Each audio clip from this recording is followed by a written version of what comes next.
All right, y'all, we back with another reaction right here on ABP Reactions, and right now we're gonna see how did a Miami woman take a birthday trip out the country and return home in the casket. Let's go.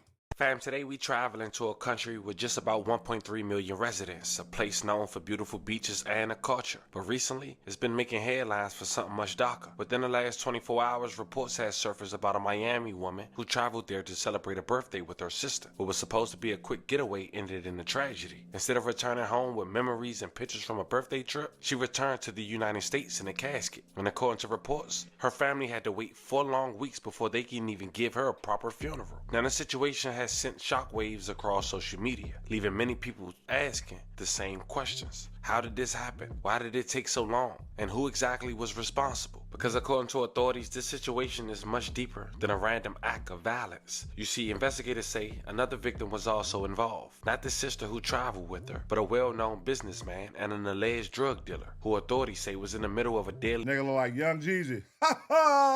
war happening inside of Trinidad. A war that's already had left hundreds of bodies behind. No exaggeration, fam. And many people believe this war escalated even further after one of the most viral diss tracks that the country has ever seen hit the internet, with lyrics that some say were too real for comfort. Because according to reports, the same pattern that's been happening in this war may have happened here. Targets get located, shots ring out, and sometimes innocent people are caught in the middle. Women, children, anyone in the wrong place at the wrong time. And unfortunately, that may be exactly what happened to this young woman from the United States. So today, we're gonna break down who she was, what authorities are saying, and how this ongoing war may have led to this tragedy. But before we go over this one, I want you guys to remember, I don't give you no angle, I just give you the story. So with that being said, make sure you like, comment, and subscribe. We're gonna jump right to it. Hey, ladies, man, y'all gotta make sure y'all be careful when y'all go out the country, man. You know, stick with whoever you came with. Make sure if they leave, you leave. If they go, you go. Because if you wander off by yourself, ain't no telling, like Jack told Helen, what's gonna happen to your ass. And before we even talk about what happened that night, we first gotta understand the war that authorities say this situation may be connected to. Because over in Trinidad, a country where, as we mentioned, just about 1.3 million residents, police say violent crime in certain communities has been fueled by ongoing gang conflict that's been brewing for years. Police say this gang war is allegedly responsible for around 600 murders in 2025, about half the national average. Wait a minute, 600 murders in 1 year? God damn, they was putting in work. Did we just hear that right? 600 murders in 1 year? God damn. And for a population that small, that number is massive. One of the most talked about groups involved in that violence is a network known locally as Rasta City. Now originally, reports say tension existed between individuals connected to Rasta City and who the fuck is this, bro? What the fuck is going on there? What is going on in this picture? Rival groups that were often described locally as Muslim-affiliated gangs operating in nearby communities. But over time, what started as street rivalry didn't just stay between two sides. According to investigators, the real turning point came when Rasta City itself began to fracture internally. Former allies began turning on each other, and eventually, the group split into two rivals, commonly referred to as the 6 and the 7.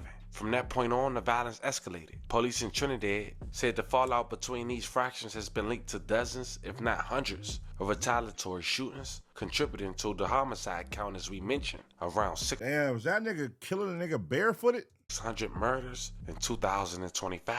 And just like we seen in cities across the United States, the street war didn't stay in the streets. It started showing up in music. Rappers tied to both sides began releasing songs dissing each other, sometimes referencing real murders, real neighborhoods, and real enemies, which only added more fuel to an already deadly situation. And according to authorities, the man who was targeted the night that Miami woman lost her life may have been connected to the same ongoing conflict. So now let's speak on the music side of things. When it came to the 6, they had artists like Rebel 6, having tracks like Rifle War, millions of views online. But unfortunately, he was gunned down after moving to Miami inside his home back in 2020. Damn. July 5th, at around 11:45 p.m., Rebel was at his Vickery Crescent Bon Air Gardens home, where the 26-year-old artist was playing video games in his living room with the front door open when 2 men entered the house and shot him several times. Damn. He was taken to a local hospital and it was pronounced deceased upon arriving at 12:35 a.m. May he rest in peace and love and condolences to his family. Police say the killing was gang-related, and they continue their investigation to this. Why you have his front door wide open?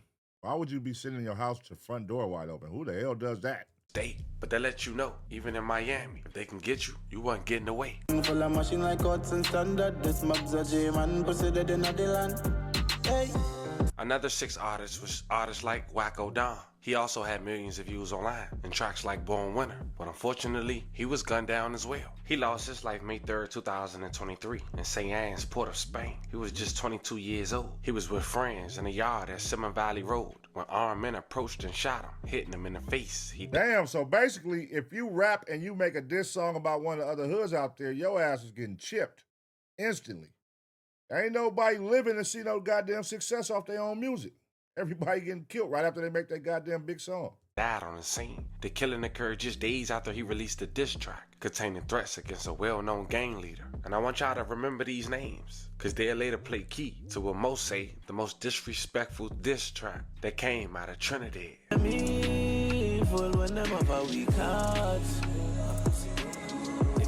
Now at this point, it would seem like the 6 was getting built, but it didn't stop there. It was another attempt on another 6 rapper who was identified as K-Man 6. Fuck Prezi, I would man it. My shrubby nozzle in my face, I'm well it. Darkness in that. How Don lost his life, K-Man 6 had an attempt on his life. It was Wednesday, December 27, 2023. While 3 of his acquaintances was also in the car, he was ambushed, leaving his driver shot instantly. He crashed and managed to hit on camera. K-Man 6 managed to get out and run before the attackers came to the car and finished everybody off they saw. The 2 of the deceased was identified as Jerry Davis, aka J-Man, and another who was identified by Oh, that's fucked up. Oh, that's fucked up. So hold on. So I'm riding the car with the homies. 3 of the homies, some niggas trying to get me. They shoot at the car, the homie crash, I hop out and run. The shit is all over me. I hop out and run, and then they run up and kill everybody in the car. I get away. Damn.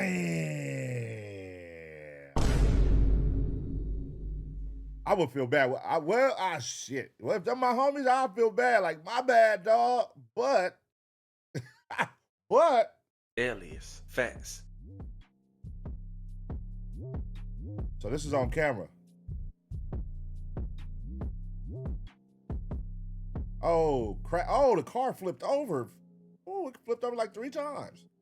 Oh, car got on. Got on. Oh, no, like 2 of them got on. That's probably him right there. Damn, look how many shooters it is. Like 5 shooters.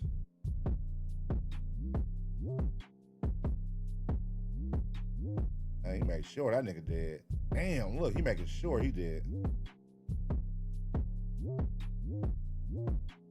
Yeah, we about to get zapped for this, but don't trip.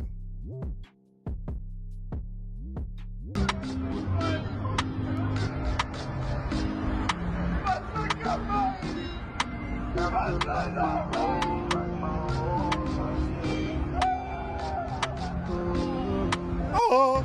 Now, K-Man 6, he would survive, and during the summer of 2025, he would go perform at a Moon Bar rooftop club in Maho Village. But just 4 weeks later, a rival will also go perform at the same location. Oh my God. Wait, so they booking the ops? Y'all doing a show with the ops at the same club 4 weeks after they ambushed and killed all your homies? That is stupid. Coincidence or a setup? You see, we talked about one fraction of Roster City, the 6. Now let's talk about the 7. You see, their rival gang member was a man identified as Plumpy Boss, a well-known artist with millions of views that rep the 7. He was the guy to set to perform. AKA Drebo. That's Drebo. You ain't fooling me, Drebo. I see you, my boy. Moon Bar Rooftop Club. And just so we all stay on track, fam, this is also the guy that authorities claim was the motive behind the drug dealer and the woman from Miami losing their life leaving the club the first week of March of 2026. Really? Every gun we buy, we done live for that. Them a lick a pussy with some liquor shop. Hardball. On the last day of July, two Plumpy Boss had just left his performance on the Moon Bar Rooftop Club at around 4:10 a.m., now considered a Sunday morning, when suddenly a gunman had opened fire on Plumpy and members of his entourage who rushed into a black van that was shot at multiple times. The shooting left the artist shot in the head once. Police say over 50 rounds was let off. Damn. 3 other people were also wounded inside the van. 2 women who was with the artist and 1 other member from his entourage. Things wasn't looking too good. What kind of van is this, Plumpy? Hey, the Plumpy Mobile, you got to update the Plumpy Mobile. Wait, he didn't die, did he? I don't want to make jokes if he's dead. My bad, sorry.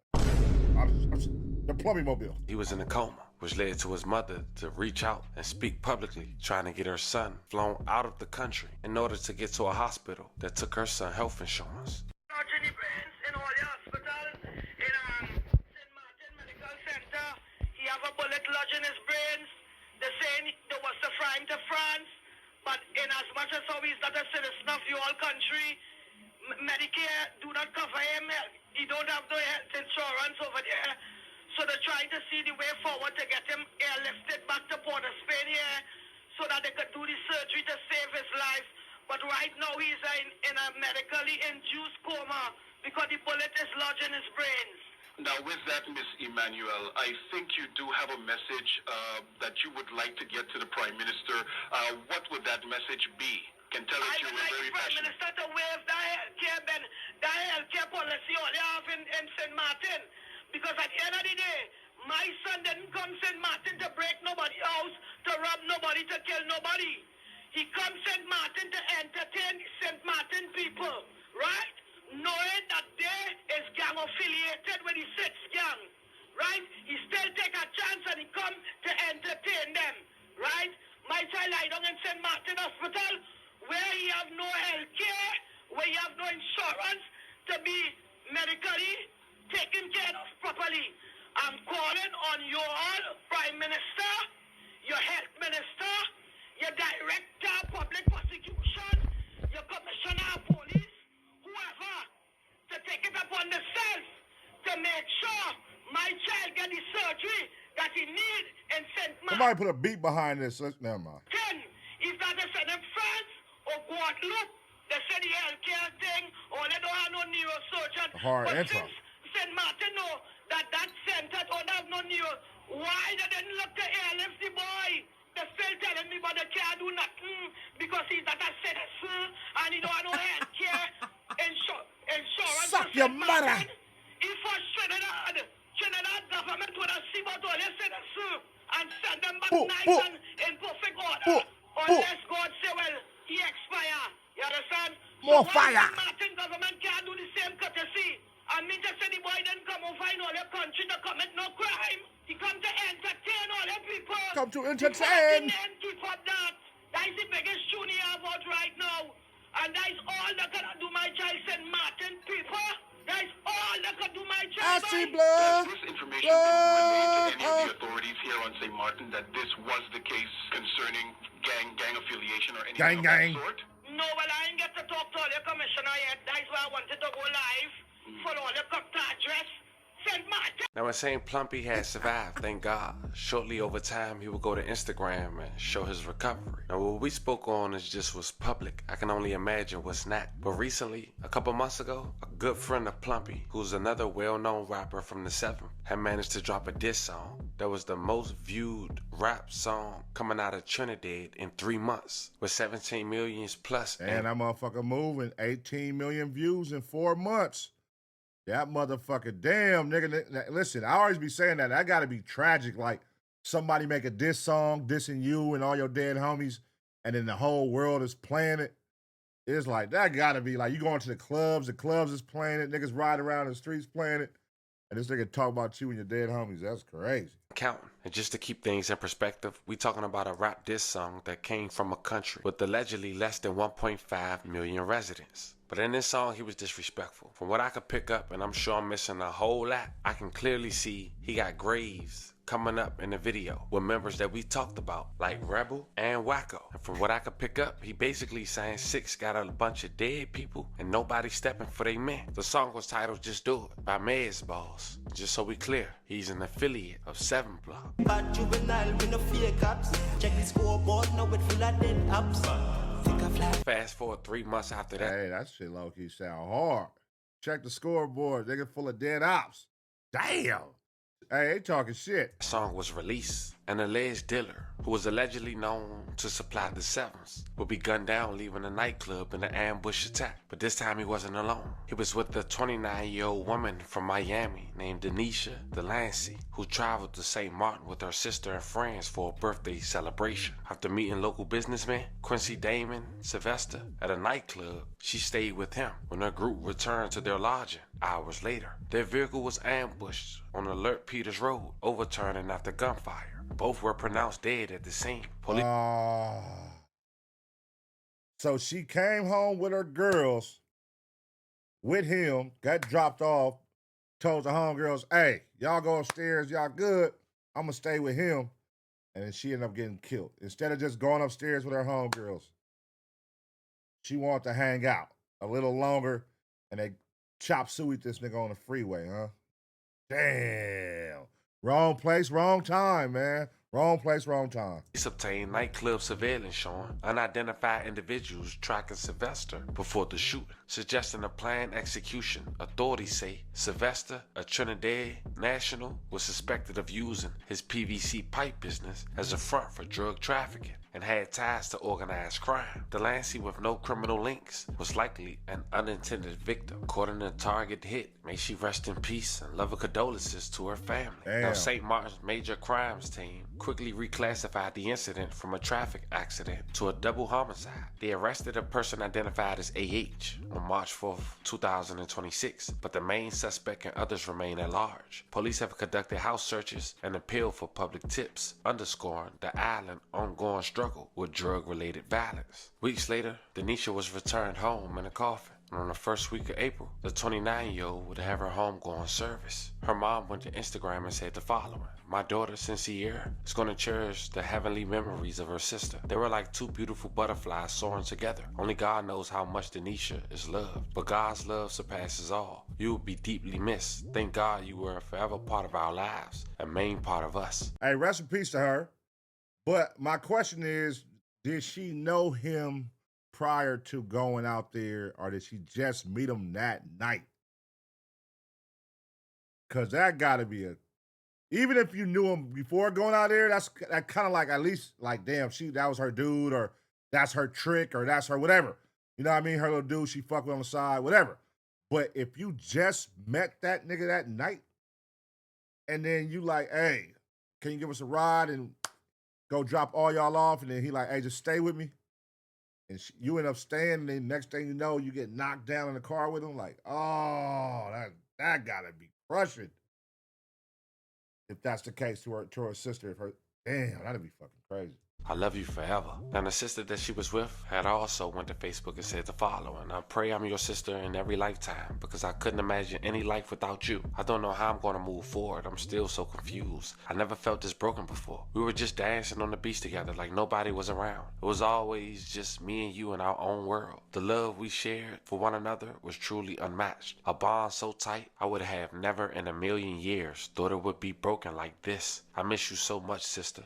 Save a dance for me." At the end of the day, fam, this story leaves behind more questions than answers. A young woman from Miami takes a trip out the country to celebrate a birthday with her sister, something thousands of people do every single day. But instead of coming home with pictures and memories from vacation, she returned home in a casket. Damn. Authorities say the man who was targeted that night may have been connected to an ongoing war, which we already talked about. But I guess some things still would never make sense. When the bullets start flying, they don't always hit the intended target. And sometimes the people who end up paying the ultimate price has absolutely nothing to do with the conflict in the first place. Bullets ain't got Tonight, no a family name. in Miami is grieving. A sister is mourning. And another life has been added to a war that authorities say may have already been responsible for hundreds of others. Rest in peace to that young woman. Prayers to the family. Rest in And as peace. always, fam, I appreciate y'all for rocking with me. Rest in peace, man. That's sad. That's sad. Young lady and her sister, probably just working hard, want to travel the world. I don't know what she do for a job. I'm not here to judge. I don't know. She may do some legal shit, may do some whatever. I don't know. But she's traveling the world with her sister. Obviously, they say they always travel. Having a good time. Engaging with some guy. You know what I mean? I see they say she just met him that night. Okay, so she just met him that night and then end up sticking beside this nigga, not knowing she's walking into a huge gang war, gang territory. They said the guys stalking him in the club. They was waiting to make their move on him. Caught him slipping. You know, he over there tender dicking. He ain't got his head on swivel. He over there flirting with her in the car. She over here. She don't know what's going on. She just see a nigga that's probably got game and money. She don't know he in an all-out war or he's targeted in this war that's going on right now. And caught them both slipping, man. And now, life gone. They said 600 murders in 1 year. That gang had 600 murders in 1 year. That is, nigga, 600 murders? Nigga, you are putting in overtime. That hood is putting in overtime right now. Ladies, if you go to Trinidad, after watching this is why you got to watch ABP reactions, man. This is why you got to stay tuned to the streets, too, to the internet, all that. But this shit right here, like, you got to know when you're traveling to these other states, that shit might be going on. You know what I mean? Just because a nigga fly, the club got money, don't mean that somebody ain't outside waiting in the car, waiting for him to pull off so they could chop suey that nigga. Just make crucial decisions, man. Better decisions when y'all on the road moving and y'all meeting these guys on the road, man. Stay safe out there, ladies. You know what I mean? Let me know what y'all think about this situation. Ladies, fellas, I'm going to give y'all 2 seconds, smash the like. And as always, get ready for the next reaction.